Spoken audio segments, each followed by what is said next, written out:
রেখা বসা থেকে উত্তেজিত হয়ে দাঁড়িয়ে পড়ল। এই বিচার আমি মানি না। পুলিশ অফিসার রেজাউল দাঁড়িয়ে গিয়ে বলল, থামুন, আমি কি মেম্বার না চেয়ারম্যান? আমি কি আপনাদের বিচার করতে এসেছি? যে বারবার বলছেন আপনি বিচার মানেন না, যে অঘটন ঘটিয়েছেন মার মেয়ে, 999-এ ফোন না পেলে তো আর আসতাম না। আপনি এসেছেন, সেজন্য আপনাকে ধন্যবাদ। এখন আপনি বিচার করুন। কামরুল আমার সাথে প্রেম করেছে, আমাকে ভালোবাসার স্বপ্ন দেখিয়েছে, আমাকে নিয়ে ঘর বাঁধার স্বপ্ন দেখিয়েছে। এখন তো দেখছি ঘটনা পুরো উল্টো। রেখার অষ্টদর্শী মেয়ে নিঝুম কাদো কাদো গলায় বলল, আম্মা, কামরুল তোমাকে না, আমাকে ভালোবাসে। এই মেয়ে দাঁড়াও, আগে তোমার মায়ের মুখ থেকে শুনি কামরুল তার সাথে কি কি করেছে। এই আপনি বলেন তো, কামরুল কিভাবে আপনাকে স্বপ্ন দেখিয়েছে, কিভাবে ঘর বাঁধার ওয়াদা করেছে? এবার কামরুল উত্তেজিত হয়ে বলল, মিথ্যা কথা। এই মহিলা যা বলছে সব মিথ্যা কথা। কি বললে তুমি? আমি মিথ্যা কথা বলছি? তুমি কি ভুলে গেছো কত রাত জেগে তোমার সাথে কথা বলেছি, মোবাইলে চ্যাটিং করেছি? আর সেদিন কি বলুন, খুলে বলুন। পুলিশ অফিসারের ধমক শুনে রেখা আমতা আমতা করে বলল, শুনবেন? তাহলে শুনুন। বোরখা পরা মুখ ঢাকা রেখার হাত ধরে কামরুল মিটিমিটি চোখে তাকিয়ে মুচকি হেসে বলল,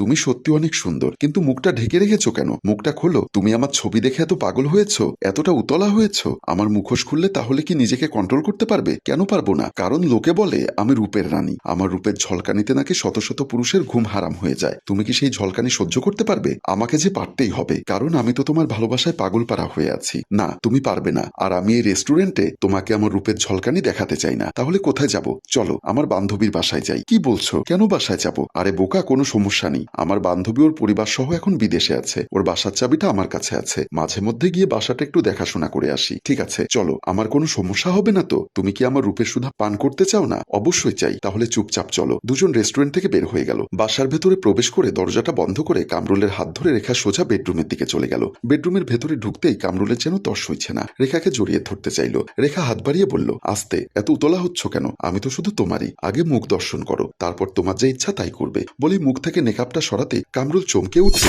রেখার পা থেকে মাথা পর্যন্ত তাকিয়ে সেন্সলেস হয়ে বিছানার উপর পড়ে গেল। সে তো অবাক, কয়েকবার কামরুল কামরুল বলে ডাক দিল, কিন্তু কামরুলের জ্ঞান ফিরছে না। টেবিলের উপরে রাখা পানির গ্লাসটা নিয়ে কিছু পানি কামরুলের মুখমণ্ডলে ছিটিয়ে দিতেই কামরুল আন্টি আন্টি বলে চিৎকার দিয়ে উঠে দাঁড়ালো। কামরুল, তুমি আন্টি কাকে বলছো? আপনাকে বলছি। আপনি তো দেখতে ঠিক আমার আন্টির মতো। তুমি কি আমার সাথে মজা করছো? আমি একদম মজা করছি না। আপনার ছবিতে আমি কি দেখলাম আর সামনে এসে কি দেখলাম, এ তো আকাশ আর মাটির ব্যবধান। হায়রে ফিল্টার, সবই ফিল্টারের কারসাজি। বলেই কামরুল দৌড়ে বাসা থেকে বের হয়ে গেল। রেখা কামরুল কামরুল বলে ডাক দিয়ে পেছন পেছন ছুটল। তারপর থেকে আমার সাথে সমস্ত যোগাযোগ বন্ধ করে দিয়েছে, আমার নাম্বারগুলো সব ব্লক করে দিয়েছে। এবার অফিসার আপনি বলুন, কত বড় প্রতারণা আমার সাথে করেছে? আম্মু, প্রতারণা তো তুমি করেছো। তুমি ওকে ফিল্টার মারা ছবি দেখিয়ে দেখিয়ে কচি মেয়ের ভাব নিয়েছো। কামরুল সরল বিশ্বাসে তোমার সাথে সম্পর্ক করেছিল। রেজাউল বলল, দুজনেই থামুন, কেউ দুধে দেওয়া তুলসী পাতা না। এই কামরুল, তুমি কেমন চরিত্রহীন ছেলে? তুমি যদি নিঝুমকে ভালোবেসেই থাকো, তাহলে আর একটা মেয়ের প্রেমে পড়লে কেন? সেটা কোনো মেয়ে না যে মেয়ের সাথে প্রেম করেছো তার মা। ছি ছি ছি।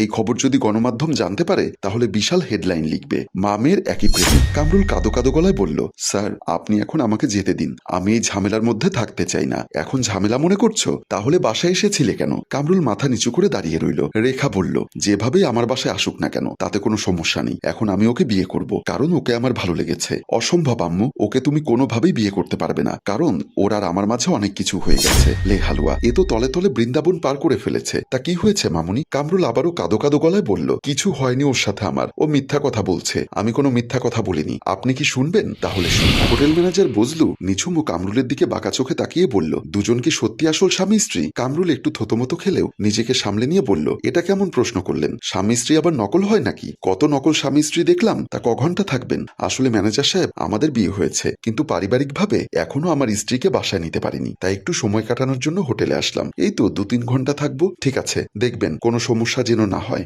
এই কথা তো আমি আপনাকে বলবো, আমরা যেন নিরাপদ থাকতে পারি, কেউ যেন ডিস্টার্ব না করে, আর কোনো সমস্যা যেন না হয়। এই নিন চাবি, 402 নাম্বার রুমে চলে যান। ম্যানেজারের হাত থেকে চাবিটা নিয়ে কামরুল ও নিঝুম রিসিপশন ত্যাগ করলো। হোটেল কক্ষে প্রবেশ করতেই কামরুল নিঝুমকে জড়িয়ে ধরলো। নিঝুমের যেন দম বন্ধ হয়ে যাওয়ার মতো অবস্থা। নিজেকে ছাড়িয়ে নিয়ে বলল, কি ব্যাপার, এভাবে জড়িয়ে ধরলে কেন? আমি তো ব্যথা পেয়েছি। একটু পর আর ব্যথা পাবে না, চলো বিছানায় চলো। দেখো আমি কিন্তু এখনো ভার্জিন, আমার সাথে উল্টাপাল্টা কিছু করবে না। আরে বোকা, আমার কিছু করতে হবে না, একটু পর যা করার তুমি আমার সাথে করবে। তুমি কিন্তু আমাকে বলেছিলে শুধু 2-3 ঘন্টা দুজনে কথা বলবো। ঠিক আছে, চলো শুয়ে শুয়ে কথা বলি। বলি নিঝুমকে হালকা ধাক্কা দিয়ে বিছানার উপর ফেলতেই নিঝুম বিছানার উপর না পড়ে খাটের কোণে গিয়ে পড়ে মাথায় আঘাত পেল। চিৎকার দিয়ে সেন্সলেস হয়ে গেল। কামরুল চমকে উঠল, অস্থির হয়ে পড়ল নিঝুমের জ্ঞান ফেরানোর জন্য। তারপর আমার জ্ঞান ফেরার পর আমি দেখি আমার কাপড় চোপড় এলোমেলো। নিশ্চয়ই কামরুল আমার সাথে উল্টাপাল্টা কিছু করেছে। এখন আমাকে কামরুলকে বিয়ে করতে হবে, তা না হলে আত্মহত্যা ছাড়া আর কোনো উপায় নেই। বা দারুণ হিস্ট্রি। মাকে দেখে প্রেমিক বেহুশ হয়, আবার প্রেমিকের ধাক্কায় মেয়ে বেহুশ হয়। রেখা এবার কাঁদো কাঁদো হয়ে বলল, এখন আমার কি হবে? কামরুল তো আমারও হাত ধরেছে। রেজাউল ধমক দিয়ে বলল, আপনার একটা ঘোড়ার আন্ডা হবে। আমি আপনার কথা শুনে বুঝলাম আপনাদের তিনজনের চরিত্রই সমস্যা আছে। নিঝুম বলল, অফিসার আমি তো আজ আম্মুর সাথে ওকে পরিচয় করিয়ে দেওয়ার জন্য আমার বাসায় নিয়ে এসেছিলাম। আমার সাদা মনে তো কোনো কাদা ছিল না। আপনার মনে কাদা না থাকলেও আপনার সামনে বাধা হয়ে দাঁড়িয়ে আছে আপনার মা, যার বুড়ো বয়সে ভীমরতি ধরেছে। উনি ভুলে গেছে যে ওনার বিবাহযোগ্য একটা মেয়ে আছে। অফিসার আপনি হয়তো ভুলে গেছেন আমার স্বামী নেই। থামুন, আপনার মধ্যে দেখছি ন্যূনতম লজ্জা নেই। আবার 999-এ ফোন করে বিচার চাইছেন। চলুন তিনজনই থানায় চলুন। কামরুল থানার কথা শুনে ভয়ে কাঁপা কাঁপা গলায় বলল, থানায় কেন অফিসার? কারণ ওসি স্যার বলেছে আপনাদের তিনজনকে পাবনা মেন্টাল হসপিটালে পাঠাবে। আমরা তো সুস্থ আছি। সুস্থ থাকলে আপনি মা ও মেয়ের সাথে একসাথে প্রেম করতে পারতেন না। চলুন থানায় চলুন। এবার তিনজনই ভয় পেয়ে গেল। অনুনয় বিনয় করে পুলিশ অফিসারের কাছে ক্ষমা চাইতে লাগলো। প্রিয় ভিউয়ার্স, কিছুদিন আগে বাস্তবে ঘটা এমন একটা ঘটনার ছায়া অবলম্বনে এই গল্পটি সাজিয়ে লেখার চেষ্টা করেছি। গল্পের মধ্যে সীমাবদ্ধ থাকলে ভালো হতো, কিন্তু বাস্তবে যে এমন ঘটনা ঘটেছে, মা মেয়ে একসাথে প্রেমিককে পাওয়ার জন্য লজ্জা শরম ভুলে থানায় দ্বারস্থ হয়েছে, সেটা সত্যি সামাজিক অবক্ষয়। আপনার কাছে কি মনে হয়? মন্তব্য করে জানিয়ে দিন। গল্পটি ভালো লাগলে লাইক, কমেন্ট ও শেয়ার করুন। গল্পটি রচনায় ফেরদৌস অপু। ধন্যবাদ।